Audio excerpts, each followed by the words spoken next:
Mari buka bersama dengan saya di dalam Injil Yohanes pasal yang keempat. Kita akan baca ayat yang ke-28 sampai yang ke-30. Kemudian kita akan sambung ayat yang ke-39 sampai dengan yang ke-42. Dan apa yang saya sampaikan hari ini adalah kelanjutan dari apa yang kita sudah pelajari hari Minggu yang lalu tentang perjumpaan Tuhan Yesus dengan perempuan Samaria di mana Tuhan menjamah, mengubah kehidupannya, dan saudara mengalami sesuatu yang sungguh indah ya di dalam kehidupan perempuan Samaria ini. Nah, saya ingin kita renungkan apa yang terjadi setelah ini, supaya kita semua tahu, saudara-saudara, bahwa ada sesuatu yang indah yang harus terjadi di dalam kehidupan kita waktu kita sudah menjadi percaya kepada Tuhan Yesus. Oke, dan ini satu hal yang penting sekali. Kita sudah belajar 2 minggu yang lalu, bagaimana kita terus mengerjakan keselamatan yang kita sudah terima dalam Tuhan. Dan itulah sebabnya keselamatan itu bukan sesuatu sekedar sebuah pengetahuan yang kita terima. Keselamatan adalah sebuah benih yang hidup.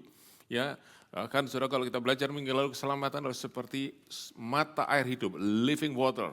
Yang setelah kita terima, saudaraku, benar-benar memberi kesegaran dalam diri kita, tapi juga memancar keluar. Ya, yang akhirnya saudara-saudara boleh memberkati orang-orang di sekeliling kita. Nah, mari kita lihat apa yang terjadi dengan perempuan ini ya dalam kisah yang indah, yang luar biasa ini. Mari kita baca mulai ayat yang ke-28.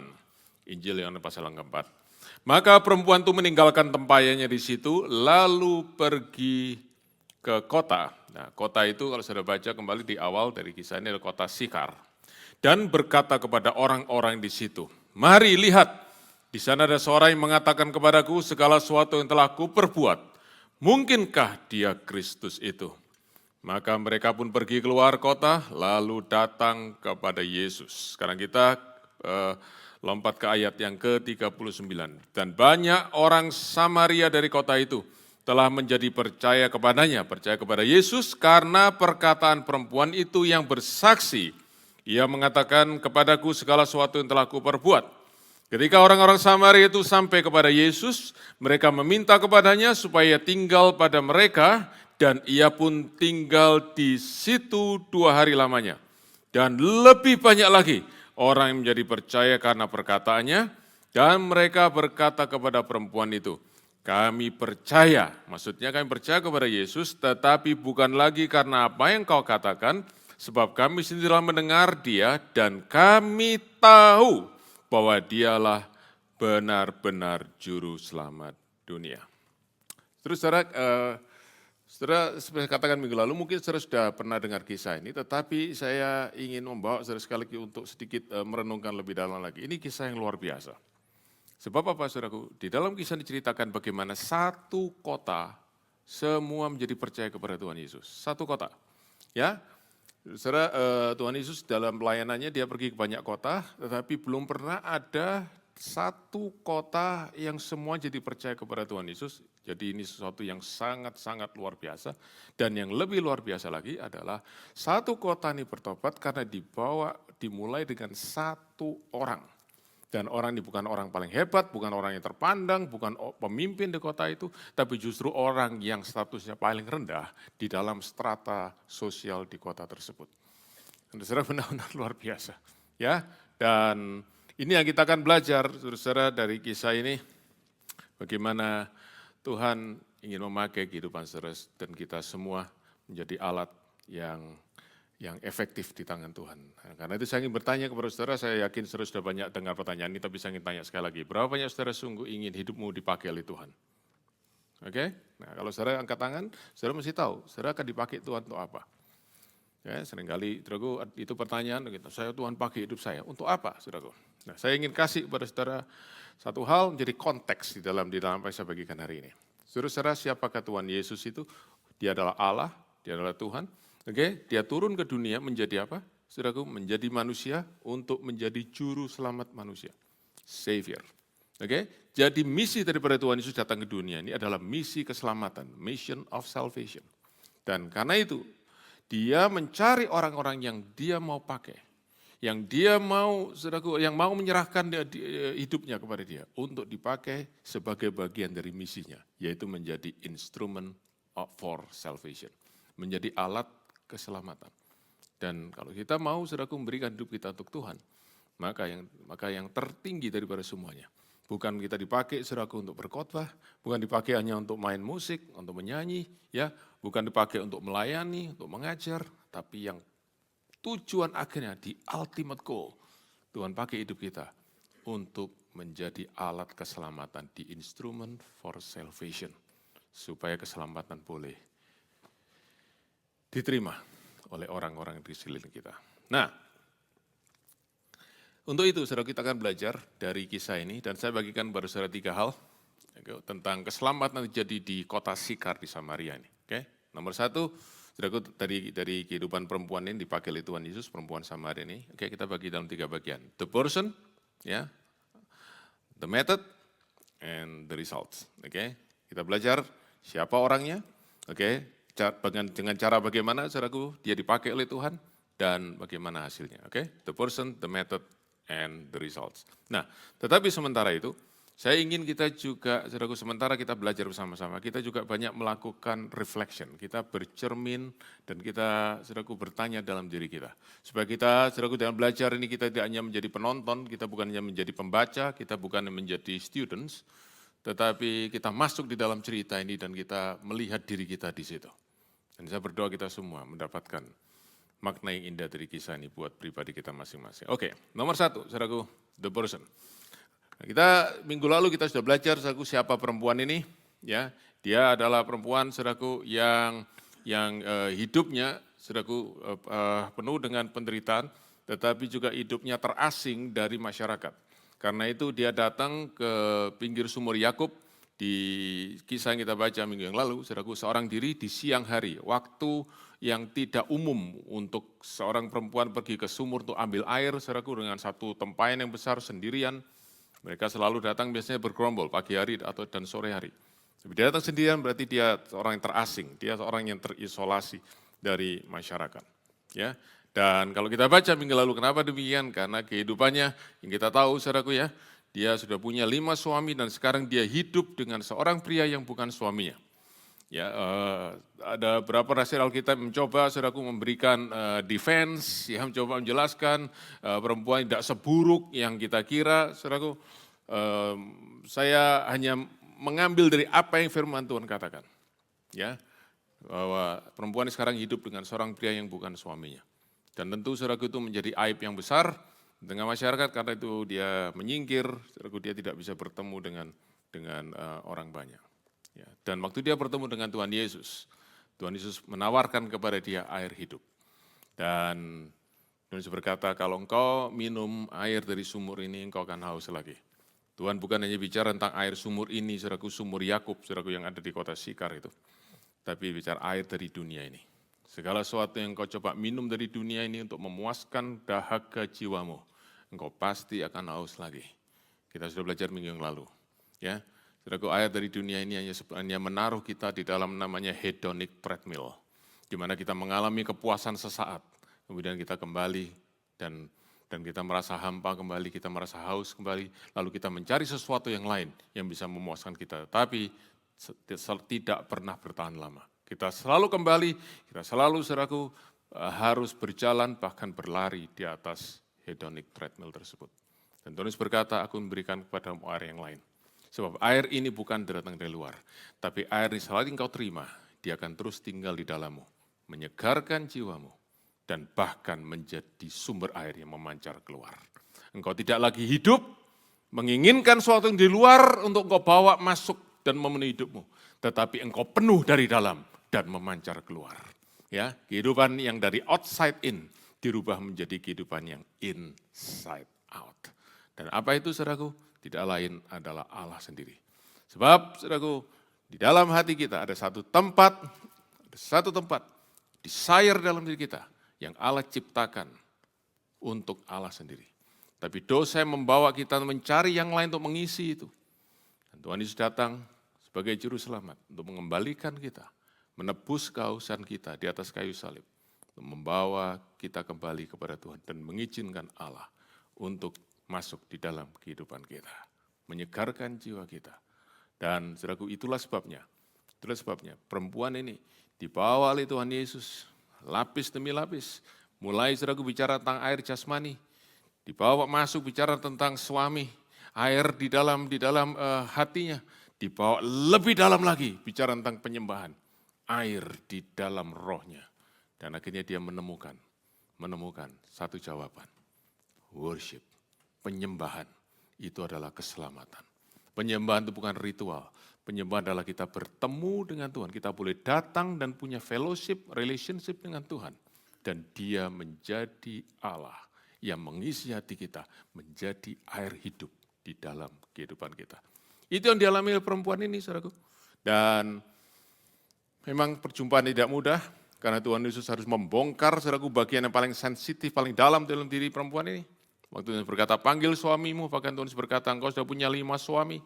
Dan yang sarangnya ke-6, itu bukan suamimu, saudaraku, suatu yang sangat benar-benar menggores hati yang paling dalam, suatu yang buat perempuan ini, saudaraku, saya percaya, suatu yang traumatik, suatu yang memberikan trauma, memberikan luka, saudaraku, memberikan bahkan, saudaraku, itu memberikan shame, ya, memberikan rasa malu dalam diri perempuan ini, guilt, rasa bersalah dalam perempuan ini. Tuhan buka itu, tetapi waktu Tuhan buka, saudaraku, bagian dalam daripada perempuan ini, lebih dalam lagi dalam hatinya, Tuhan juga menunjukkan dirinya. Dia juga membuka mata hati perempuan untuk melihat Tuhan Yesus semakin dalam. Dari seorang pria Yahudi menjadi seorang nabi dan akhirnya Mesias, Juru Selamat. Dan itu yang indah, saudaraku. Karena itu kalau Tuhan sepertinya, saudaraku, membuka sesuatu dalam diri kita, membuka lapisan-lapisan yang kita ingin lupakan, lapisan yang kita ingin kubur, sesuatu, saudaraku, yang kita tidak ingin ingat-ingat, tapi saudaraku, Tuhan buka itu. Ya, sesuatu yang menyakitkan dalam diri kita. Serahkan hatimu kepada Tuhan. Sebab kalau dia membuka luka itu, karena dia ingin menyembuhkan. Dia tidak ingin kau menyimpan terus dalam dirimu. Dia berkata, I am the one, I am Jehovah Rafa, akulah Allah yang menyembuh. Dan saudaraku, perempuan mengalami kesembuhan. Dan setelah itu apa yang terjadi? Saudaraku? Benar-benar dia mendapatkan apa yang dijanjikan oleh Tuhan Yesus itu. Waktu dia percaya kepada Tuhan, waktu dia percaya dan menerima Tuhan Yesus sebagai Mesias, sebagai Juru Selamat, maka dia menerima air hidup itu. Apa yang terjadi? Mari kita lihat di dalam ayat yang ke-28. Maka perempuan itu meninggalkan tempayan di situ, lalu pergi ke kota dan berkata kepada orang-orang yang ada di situ. Nah, saudara-saudara, ini suatu yang luar biasa, oke? Karena dikatakan, saya tidak tahu kenapa Yohanes harus sampai mencatat dia menanggalkan tempayannya di situ. Tentu, saudaraku, ada banyak tafsiran. Ada yang berkata, ya itu tanda bahwa dia sudah meninggalkan hidup yang lama. Dia tidak lagi, saudaraku, mengejar air daripada dunia ini. Well, it's not, tidak terlalu salah, saudaraku, mengambil analogi seperti itu. Tetapi kalau kita ngambil hal yang basic aja, saudaraku, adalah begini, tempayannya itu cukup besar, oke? Dan sedangkan, saudaraku, dia itu ingin pergi ke kotanya kembali.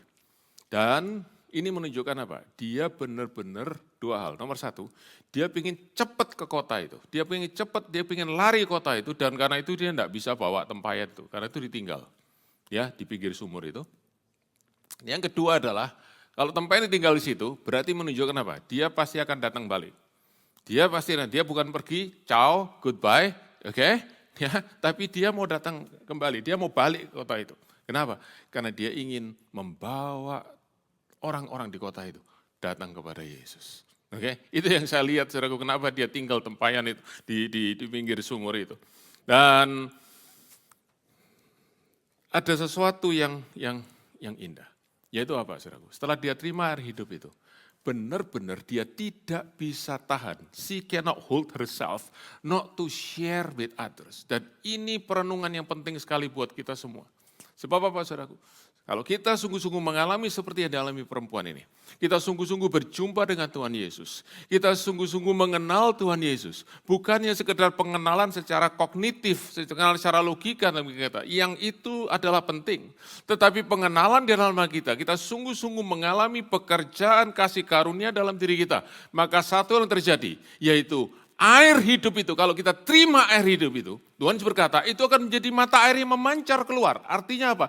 Tidak bisa kita tahan dalam diri kita sendiri. Itu pasti akan keluar. Pasti kita ingin ceritakan kepada orang-orang yang lain. Saudara-saudara, karena itu saya ingin kita mulai. Bahwa yang dilakukan oleh perempuan ini adalah sesuatu yang natural. Ya, berapa banyak saudara yang suka menceritakan kalau saudara makan di restoran enak, saudara cerita kepada yang lain. Enggak ada yang angkat tangan semua. Bohong lah. Oke ya. Saudara pasti cerita, oke. Saya enggak pernah ngomong. Oh ya, saudara pernah enggak ngomong dari mulutmu, tapi di Instagrammu. Oke, itu isinya makanan semua. Ya, saudara ya. Di Facebook saudara dan lain-lain, oke. Di WhatsApp saudara. Ya, kita cerita. We love to tell others something good. Itu something natural dalam diri kita. Pertanyaannya saudaraku, how good is Jesus in our life? How good is Jesus in our heart? Sampai kita itu tidak bisa tahan untuk kita tidak ceritakan kepada yang lain. That is the question. Witnessing, bersaksi itu natural dalam diri kita. Saya ingin selalu sampaikan ini. Menyembah itu natural dari diri kita. Pertanyaannya, siapa yang kita sembah? Bersaksi juga gitu, natural saudaraku. Saudara bersaksi banyak, saya ada satu restoran di Glen, saudaraku, saya suka sekali makan roast duck di situ.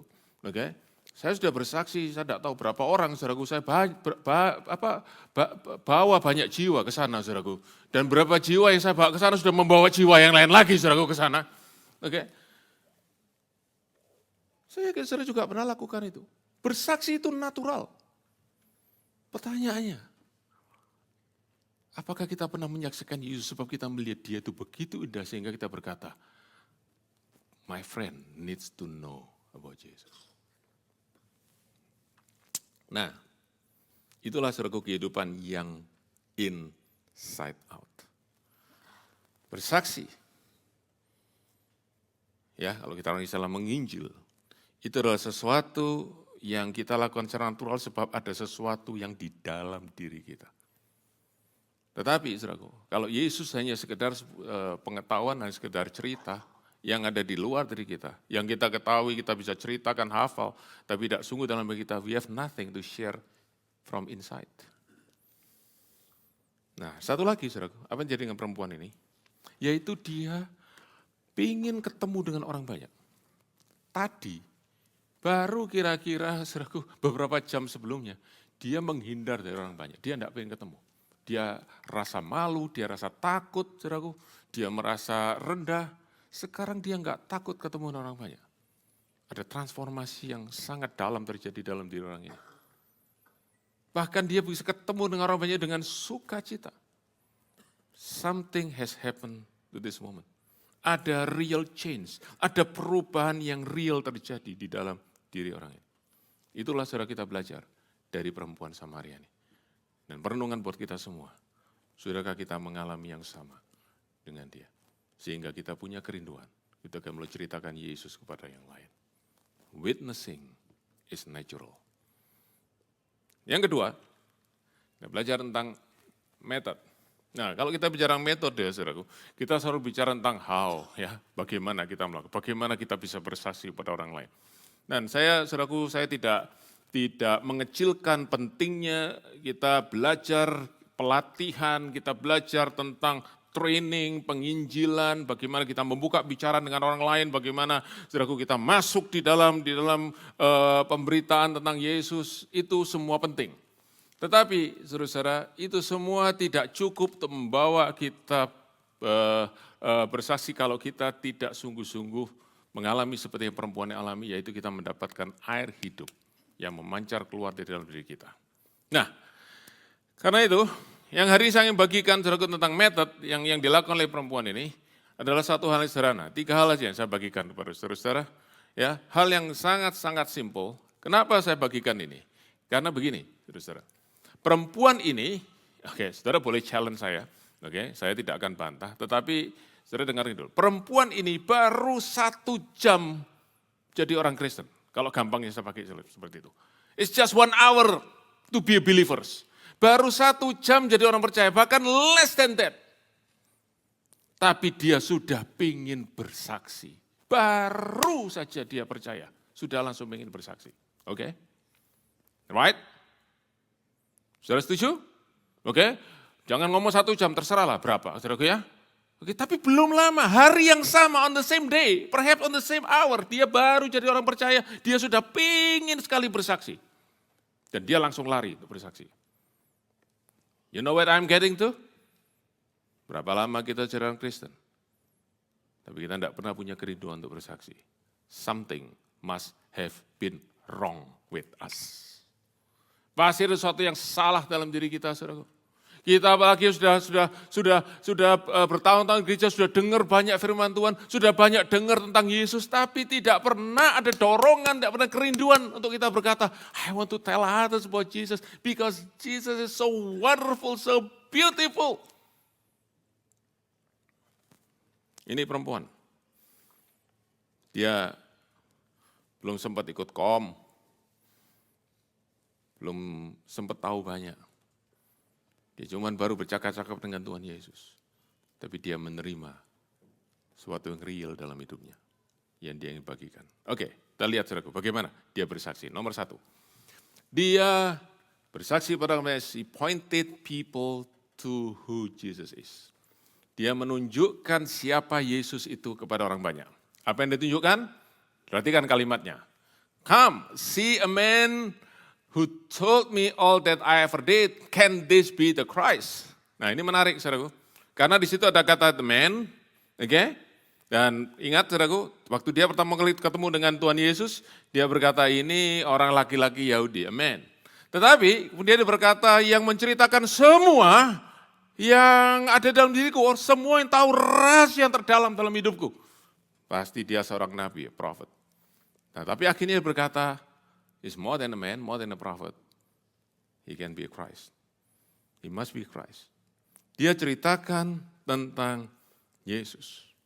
Dan yang indah adalah, dia bukan hanya cerita, aku ketemu Yesus, aku tadi pikir dia orang biasa, tapi ternyata aku kenal dia seorang nabi, pada akhirnya dia adalah Mesias. Dia bukan hanya cerita, bukan hanya memberikan information, dia juga memberikan invitation. Dia juga memberikan undangan untuk orang-orang juga mengenal Yesus dan mengalami yang sama yang dia alami daripada Tuhan. Oke? Nah, tetapi saudaraku, perempuan ini tidak berkata, aku ketemu Yesus. No, aku ketemu Yesus dan aku ingin kamu juga ketemu. Aku ketemu Mesias.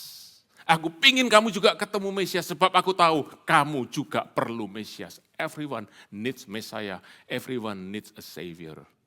And He is the Savior. Dia adalah juru selamat yang benar. Siapa juru selamat saudara? Saya berkata, ya Tuhan Yesus lah. Wait a minute. Dan mungkin secara teologi, secara doktrinal, kita berkata, Jesus my Savior. Tapi saudaraku saya harus pinjam istilah dari Pastor Timothy Keller. Seringkali saudaraku kita punya namanya functional savior, yang bukan Tuhan. Yaitu juru selamat adalah segala sesuatu atau seseorang kepada siapa kita taruhkan kepercayaan kita, trust, yang terus menguasai pikiran kita, yang kepadanya kita setia, kita membaktikan diri kita. Dan saudaraku, pribadi itu atau sesuatu itu adalah yang memberi kepada kita rasa takut, tetapi juga rasa senang. Yang terdalam, itulah Savior kita. Itu bisa karir kita, itu bisa keluarga kita, bisa prestasi kita, itu bisa harta kita, itu bisa orang-orang yang saudaraku punya status dan power, yang membuat kita bisa merasa kita juga punya powerful. Itu bisa sesuatu penampilan kita yang menarik, ya postur tubuh kita. Itu bisa saudaraku pujian dari orang lain, approval and praise from others. Itu bisa saudaraku keuangan kita yang beri rasa aman kepada kita. Everything can be our functional savior. Dan perempuan ini berkata, I found the true Savior and the only Savior. His name is Jesus. Karena semua yang lain yang kita jadikan savior, kita jadikan juru selamat. Bukannya menyelamatkan kita, tapi malah menindas dan memperbudak kita. But this savior, Tuhan Yesus, adalah juru selamat yang membebaskan kita dengan jalan dia mati untuk kita. Dan saudara, perempuan ini berkata, aku kenal Yesus dan aku ingin kau kenal Yesus. Very simple. Dia tidak bisa cerita banyak. Tapi dia berkata, Jesus, Messiah. Yang kedua, dia menceritakan saudaraku tentang apa yang Tuhan Yesus sudah kerjakan di dalam hidupnya. Oke? Nah ini penting saudaraku. Jadi bukan hanya cerita siapa Yesus, tapi apa yang Yesus lakukan buat aku. Pengalaman pribadinya dengan Tuhan. Dan saudara, berarti kan kita bisa baca dari kalimatnya. Dia berkata, Jesus told everything. My deepest secret, he open up. Saudara, ada satu hal yang saudara tahu, salah satu hal yang ditakuti oleh orang adalah kalau rahasia yang dia simpan terbongkar. Dan sangat menyedihkan sekali kalau kita membaca saudaraku tahun-tahun terakhir ini. Dunia kekristenan dikoncangkan oleh hamba-hamba Tuhan yang satu persatu terbongkar. Skandal perbuatan dosa mereka yang tertutup bertahun-tahun terbongkar. Satu hal yang orang paling takut, kalau masa lalunya diketahui orang lain. Tetapi saudaraku, apa yang dilakukan oleh perempuan ini? Dia berkata begini, dia ceritakan semua yang aku sudah lakukan. Artinya begini, kalau dia ceritakan berarti konotasinya jelas negatif, bukan sesuatu yang positif. Dia tahu semua sisi gelap dalam hidupku. Ini orang namanya Yesus, dia tahu. Yang paling gelap dalam hidupku tahu. Tapi waktu dia tunjukkan itu, dia tidak tunjukkan itu dengan penghakiman dan penghukuman, judgment and condemnation. Tapi dia tunjukkan dengan kasih. Dia tunjukkan dengan love. Sebab itu perempuan ini berkata, yes, I know I'm sinful. Aku tahu aku orang berdosa. Dan aku berdosa karena aku mencari, I want to seek my own savior in one man after another. Tetapi Yesus ini datang dan dia tunjukkan, dia berkata kepadaku, engkau sudah menggali sumurmu sendiri untuk mencari air yang memuaskan dahagamu, tapi engkau gagal. Dan aku memberikan kepadamu air hidup. Tuhan Yesus bukan hanya membongkar dosaku, Tuhan Yesus memberi jawaban atas dosaku. He is the answer of my sin. Dan yang lebih indah lagi, dia berkata, walaupun aku berdosa, tapi dia cerita kepadaku bahwa aku sekarang boleh datang kepada Allah. Aku boleh datang, aku boleh mendekat kepada Allah dan masuk dalam hubungan yang paling dalam dengan Allah. Apa itu saudaraku? Worship. Aku boleh menyembah Allah. Dan dia berkata, waktu sudah datang, sebab ada Mesias yang membuka jalan untuk kau boleh datang kepada Allah. Dan saudara-saudara, perempuan ini, waktu dia menceritakan semua ini, sebenarnya dia berkata, I know that I'm now forgiven, accepted, healed, and fulfilled, satisfied. Aku diampuni, aku diterima, aku disembuhkan, aku dipuaskan.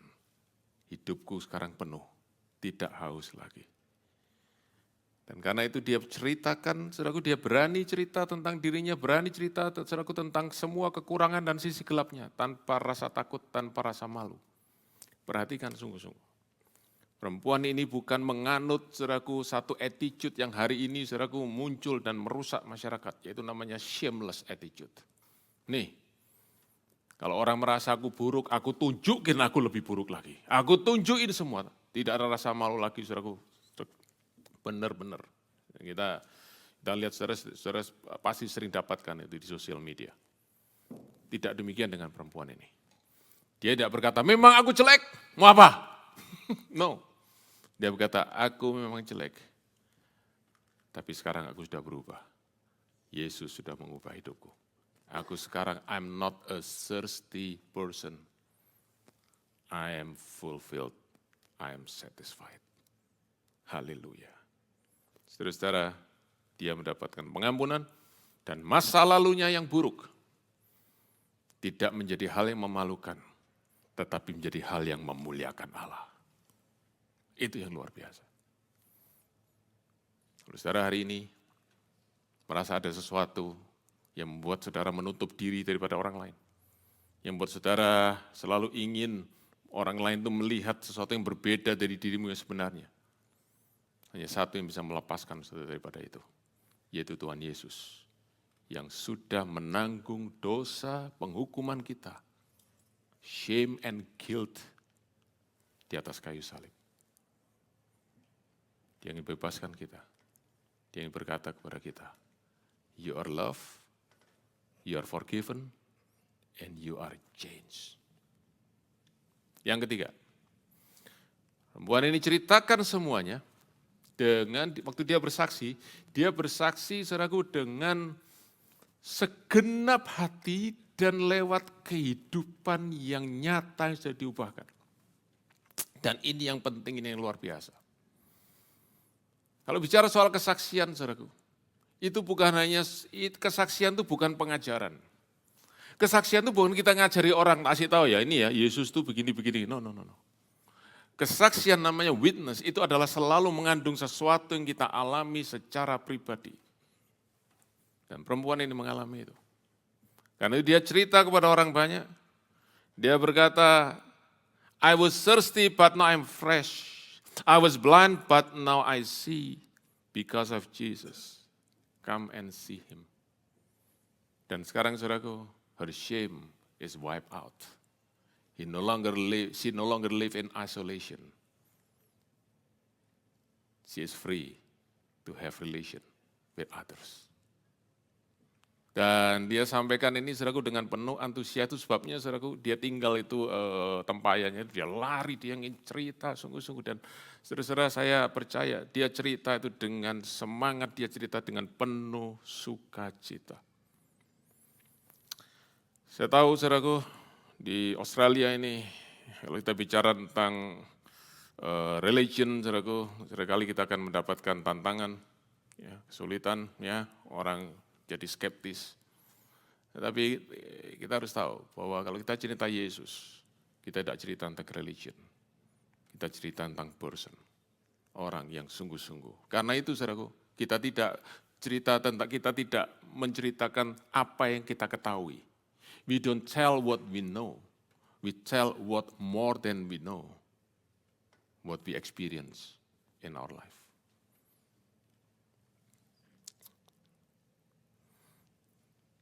Well, simple method. Ya. Nah, simple person, simple method, great result. Lihat saudaraku apa hasilnya. Mulai ayat yang ke-30. Lihat ayat 30. Maka mereka pun pergi keluar kota lalu datang kepada Yesus. Jadi setelah mendengar perempuan ini, semua orang itu berbondong-bondong, yang ketemu sama perempuan ini berbondong-bondong datang kepada Tuhan Yesus. Saudara kalau kita baca ini, oh ya, jadi saudara ini orang mendengar Injil mereka datang kepada saya. Wait a minute. Semua orang di kota itu tahu siapa perempuan ini, benar? Dia tahu ini perempuan paling buruk, ini tahu perempuan ini saudaraku perilakunya paling buruk, saudaraku dah ini kalau bilang outcast ya, bahasa Indonesianya sampah masyarakat. Why should people believe in an outcast? Kenapa orang harus percaya perkataan dari seorang yang buruk di masyarakat? Why people should believe her? Kita harus tanya itu, saudaraku. Kalau yang ngomong itu orang yang terpandang. Kalau yang ngomong itu orang yang punya dikenal sebagai berbudi yang baik, saudaraku. Orang mau dengar. Kalau yang ngomong itu orang berhikmat, tapi ini perempuan yang saudaraku dijauhi oleh masyarakat, bahkan dia menjauhi masyarakat. Why people should believe her? Kita mesti tanya, saudaraku. Tapi orang banyak semua percaya kepada dia dan pergi melihat Yesus. Why? Ada impact dari kesaksian perempuan ini. Dan ini yang saya bagikan kepada saudaraku. Yaitu perempuan ini tidak hanya memberikan verbal testimony, tapi dia memberikan living testimony, life testimony. Dan orang melihat perubahan yang sangat-sangat radikal dalam kehidupannya. Mereka melihat perempuan ini, saudaraku, waktu mereka berkata, hey friend, hey everyone. Mereka berkata, what is he doing? Biasanya saudaraku dari jauh dia sudah nyingkir, saudaraku dia tidak pernah keluar rumah, dia baru keluar rumah kalau semua sudah di dalam rumah. Ada satu yang berbeda. Dan ada perubahan di dalam kehidupannya. Nah, saya ingin sampaikan kepada saudaraku. Tadi kan, apa yang dilihat oleh orang-orang di kota Syikar kepada perempuan? Ada 4 hal. Nomor 1, mereka merasakan confidence daripada perempuan ini. Bukan confidence akan dirinya sendiri, tapi confidence about Jesus. Mereka benar-benar merasakan ini orang sungguh-sungguh percaya Yesus itu Mesias, nomor 1. Nomor 2, mereka melihat passion dari perempuan ini. Waktu cerita tentang Yesus itu ada passion sungguh-sungguh. Ya. Nomor 3, mereka juga melihat confession daripada perempuan ini. Mereka melihat dia ini bukan orang yang menutupi, tapi dia berani membuka semuanya. Dan bukan hanya confession, yang keempat, transformation. Oke? Confidence, passion, genuine, terbuka, and transformation, perubahan. Mereka berkata, there must be something happen to this woman. Dan saudaraku, sukacita yang meluap dari air hidup dalam hati perempuan ini, yang membuat orang tidak bisa tidak, mereka penasaran, ingin tahu siapa Yesus. Saya pinjam kalimat dari Reverend Pendeta John Piper. God is most glorified in us when we are most satisfied in Him. Saudara-saudara, tahun 2003, saya masih ingat, ya, Pak Pendeta Timotius Arifin datang melayani di gereja kita BAC Melbourne, masih gedung lama, masih nggak ada busana. Dan di akhir daripada pelayanan sebelum dia bisa pulang, saya dinner dengan beliau dan saya antar ke mobil untuk beliau kembali ke hotel. Lalu saya tanya kepada dia, Om, ada pesan apa Om buat saya Om? Dia senyum, dia berkata, Dan, remember, joy attracts people. Dia tutup pintunya, mobilnya jalan. Saya tidak pernah lupa kalimat itu sampai hari ini. Joy of the Lord. Sukacita daripada Tuhan. Itu tidak bisa tidak membuat orang bertanya. Hey, tell me, what is this? Saya mengerti, saudaraku. Bagaimana orang mau dibawa kepada Kristus. Kalau semua pengikutnya, semua murid-muridnya, tidak pernah ada sukacita. Yang ada adalah kehausan, yang ada adalah komplain, yang ada adalah terus mencari yang dari luar datang. The joy of the Lord, itu yang dilihat dalam perempuan ini. Dan hasilnya luar biasa, semua orang datang. Kita ingin tahu sih, yang kamu sebut Yesus itu kayak apa. Oke, yang kedua, lihat ayat 39. Dan banyak orang Samaria dari kota itu menjadi percaya kepadanya. Karena perkataan perempuan itu yang bersaksi. Ia mengatakan kepadaku segala sesuatu yang telah aku perbuat. Wah, saudaraku.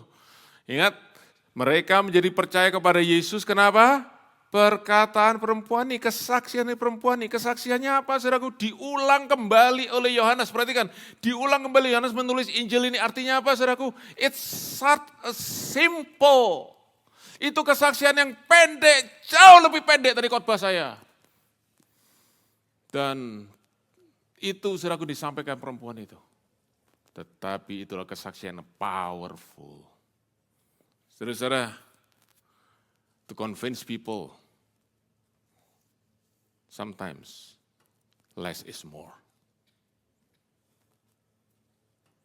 Tapi adakah sesuatu yang sungguh dari dalam kita yang memancar keluar yang orang rasakan itu? So simple person, simple method, so powerful. Haleluya. Memuliakan Tuhan. Yang ketiga, Kita baca ayat 41. Maaf, 40. Ketika orang-orang Samaria itu sampai kepada Yesus, mari baca yuk.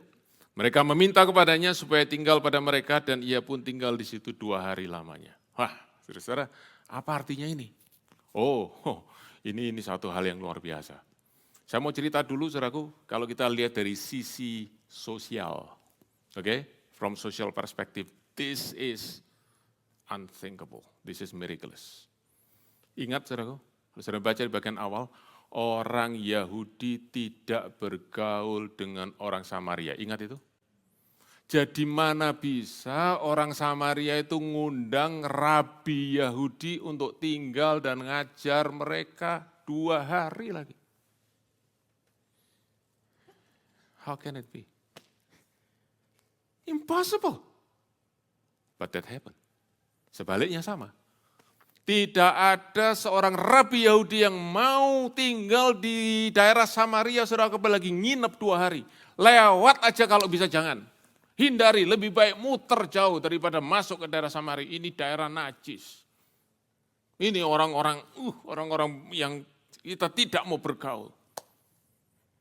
Tapi kita lihat, saudara, orang Yahudi dan orang Samaria di kota Sikar itu jadi satu. Dan ingat, Tuhan Yesus enggak sendirian loh, karena dia bareng sama murid-muridnya di 12 di situ. Apa yang terjadi? Apa yang kita bisa lihat?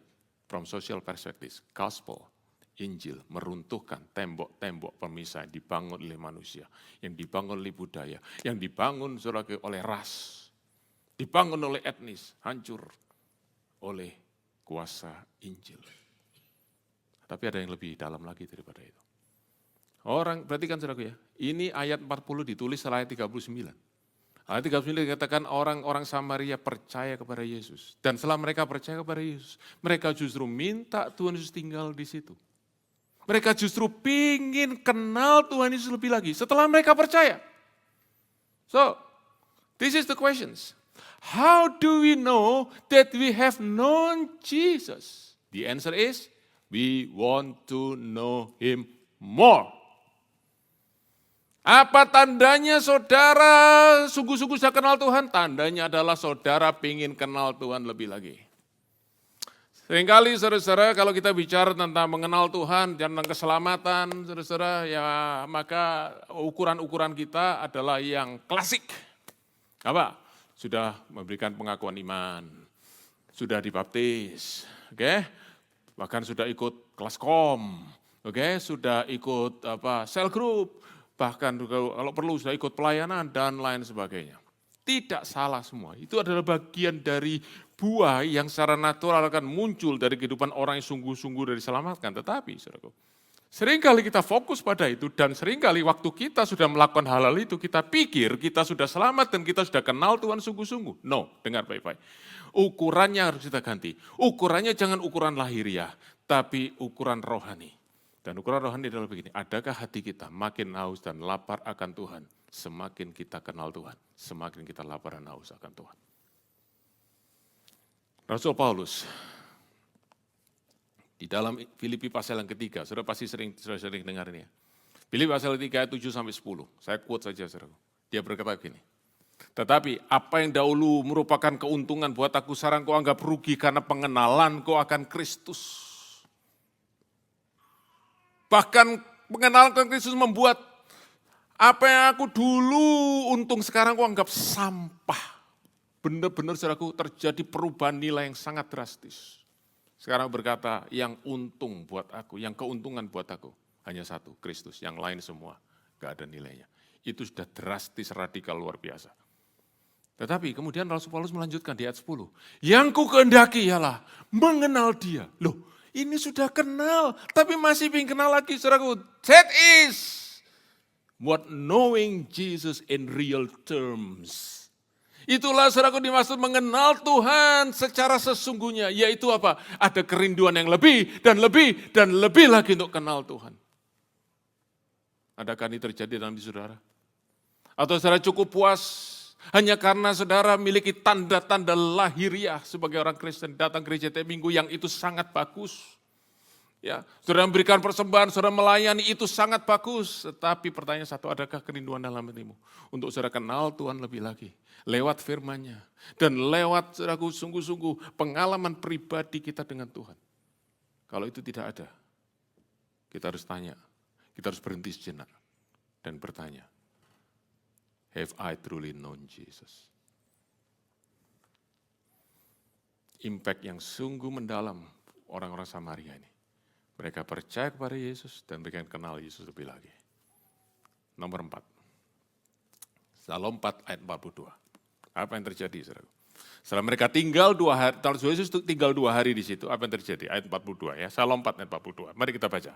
Dan mereka berkata kepada perempuan itu, kami percaya, tapi bukan lagi karena apa yang kau katakan, sebab kami sendiri telah mendengar dia dan kami tahu bahwa dialah benar-benar juru selamat dunia. Saudara-saudara, ini satu yang luar biasa. Pengenalan akan Tuhan dan pengejaran pengenalan akan Tuhan akan membuat kita makin kenal Tuhan dan pengenalan kita akan Tuhan lebih lagi akan membuka wawasan kita tentang siapa Yesus. Orang-orang Samaria adalah orang-orang yang juga menantikan Mesias sama seperti orang Yahudi. Walaupun versi Mesias mereka berbeda. Tetapi apapun versi mereka, hari itu mereka tahu Yesus adalah Mesias yang memang kita tunggu-tunggu. Tetapi setelah Tuhan Yesus tinggal 2 hari mengajar mereka, mereka tahu satu hal, ternyata Yesus ini bukan hanya Mesias untuk mereka, tapi juga untuk seluruh dunia, berarti untuk orang-orang lain. Karena itu kita juga perlu beritakan dia kepada orang lain. He is not just our Savior, but He is the Savior of the world. Others need to hear about Him. Itu dari mana, saudaraku? Karena mereka sendiri mendengar Yesus. Dan karena itu, saudaraku, kita perlu semua belajar bertumbuh mengenal Tuhan dari diri kita masing-masing. Kita bersyukur, saudaraku, untuk hamba-hamba Tuhan mengajar. Kita bersyukur, saudaraku, untuk para khotbah yang mengajar, saudaraku. Ada banyak resource tersedia, tetapi kita semua masing-masing harus mengejar pengenalan kita pribadi akan Tuhan. Seperti yang Ayub katakan, saudaraku, di akhir daripada penderitanya, dia berkata kepada Allah, ya Tuhan, aku tahu, aku dulu mendengar dari kata orang tentang Engkau. Aku kenal Engkau dari kata orang, tapi sekarang aku secara pribadi, aku sendiri, mataku sendiri memandang Engkau. First hands. Kita perlu first hand encounter. Terus, saudaraku, dengar firman Tuhan disampaikan oleh hamba Tuhan. Tetapi jangan itu hanya tinggal, oh ya, seperti dia bilang. Quoting others is good, tapi satu kali, itu harus jadi yourself quote. Karena itu, saudaraku, saya tidak pernah, di dalam khotbah saya jarang sekali, saudaraku minta saudara berkata amin. Kenapa, saudaraku? Karena buat saya itu adalah sesuatu yang sangat penting. Saya tidak ingin saudara berkata amin, sementara saudara tidak tahu apa yang saudara aminkan. Karena itu, saudaraku, saya tidak pernah tanya itu. Tapi saya lebih suka kalau saudara catat, saudara perhatikan baik-baik. Saudara pulang ke rumah, saudara baca, saudara renungkan. Dan saudara berkata, yes, now I know. Itulah amin yang sesungguhnya. Itu yang saya rindukan. Kejar pengenalan akan Tuhan, saudara. Dan orang banyak berkata, hey, dia bukan hanya juru selamat kita. Dia juru selamat dunia ini, mari kita beritakan dia kepada yang lain. Dan apa akibatnya? Ayat 41, yang terakhir. Apa result yang kelima? Dan lebih banyak lagi orang yang menjadi percaya kepada Yesus karena perkataan Yesus. Oke, mereka jadi percaya karena perkataan Yesus. Tetapi, dari mana mereka bisa dengar perkataan Yesus? Karena orang-orang yang sudah mendengar perkataan Yesus ini menjadi percaya. Lalu mereka ceritakan Yesus kepada yang lain. Saudara-saudara, dari satu orang perempuan, sekelompok orang menjadi percaya kepada Yesus. Lalu mereka mendengar perkataan Yesus. Mereka menjadi percaya, lalu ceritakan kepada yang lain. Ceritakan kepada, ini namanya multiplication. Ini namanya multiplikasi dari pemberitaan tentang Yesus. Dan saudara-saudara, di akhir daripada kisah ini, saya tidak ingin mengangkat perempuan ini menjadi hero. Sebab pahlawan dari kisah adalah Tuhan Yesus. Sebab perempuan tidak akan pernah bisa selamat dan mendengar Yesus kalau Yesus tidak datang ke sana. So it was Jesus who loved Samaria. Tuhan Yesus yang mengasihi Samaria. Oleh sebab itu, saudaraku, dia selamatkan kota ini lewat satu perempuan ini. Dan sebelum Tuhan Yesus naik ke surga, kalimat terakhir yang keluar dari mulutnya, dia berkata, kamu akan terima kuasa kalau Roh Kudus turun ke atas kamu. Ayo, sampaikan, boleh diucapkan sama-sama. Dan kamu akan menjadi saksiku. Mulai dari Yerusalem, Yudea, Samaria. Samaria diingat oleh Tuhan. Samaria ingat.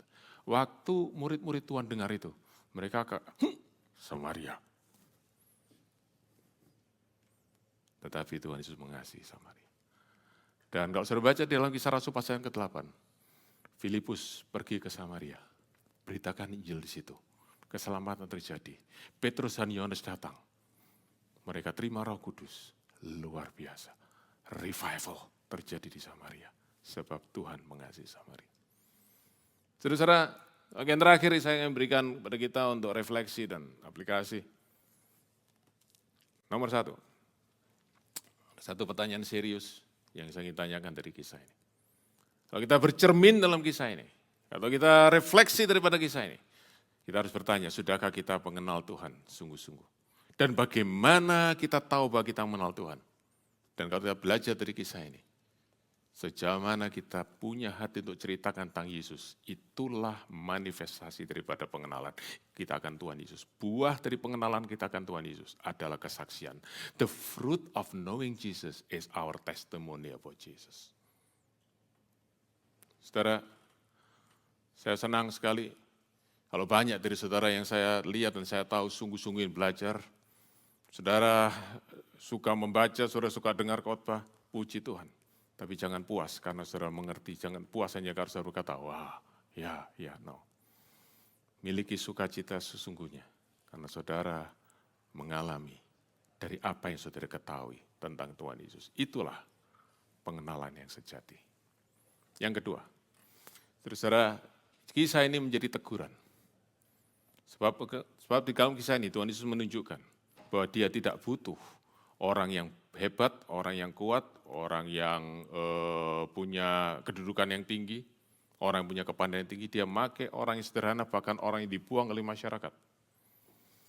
Saudara, kalau ada perusahaan yang ingin, saudara perhatikan ya, kalau ada perusahaan ingin produknya terjual laku, siapa yang mereka akan engage? Selebritis, setuju? Artis, oke ya? Atlet-atlet besar, bintang-bintang film. Wah, mereka pakai, saudaraku, untuk mempromosikan produk Tuhan Yesus, tidak pakai selebritis. Dia pakai orang yang paling hina. Sebab apa? Keselamatan bukan pada manusia. Salvation belongs to the Lord. Kuasa itu dalam Injil. Dia pakai orang yang paling hina. Justru orang-orang yang hebat di masyarakat, imam-imam di bait Allah, orang-orang Farisi, ahli-ahli Taurat yang dipandang paling tinggi status keagamaannya, justru mereka kehilangan itu, justru mereka menolak Mesias itu. Orang Samaria yang justru terima Mesias. Wow. Jangan saudaraku kita berbangga setipu dengan diri kita. Kita bisa saudaraku taken over by someone else yang benar-benar mengejar saudaraku pengenalan akan Tuhan yang sejati. Mengapa terjadi di Samaria? Saudara tidak pernah tanya, kenapa kok tidak terjadi di Yerusalem? Kenapa tidak terjadi di Nazaret? Kenapa tidak terjadi di Bethlehem? Kenapa tidak terjadi di Kapernaum? Untuk menunjukkan, saudaraku, kita jangan pernah merasa gereja kita lebih baik daripada yang lain. Persoalan kita lebih baik dari yang lain. Tuhan bisa pakai, saudaraku, apa yang kecil, yang obscure, yang tidak dihitung, menjadi kesaksian. Menjadi alat untuk menyebarkan berita Injil. Haleluya.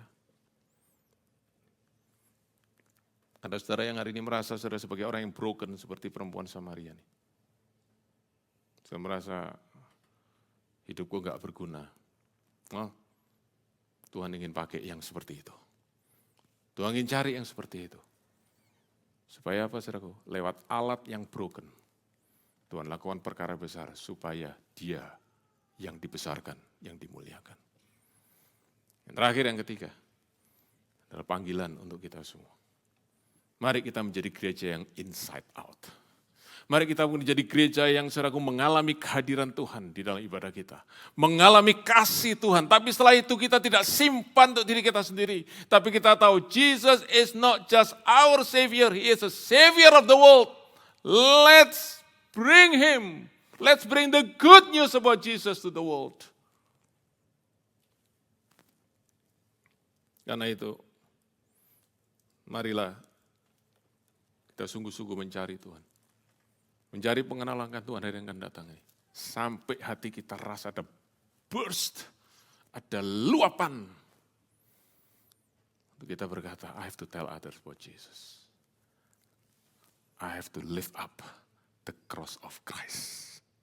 Sebab itulah salib Yesus telah yang menjadi pengharapan bagi dunia ini. He is the Savior of the world. Haleluya.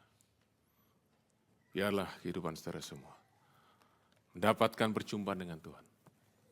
Merubah dari outside in, menjadi inside out. Dan kau menjadi alat di tangan Tuhan, alat keselamatan, instrument of salvation. Amin.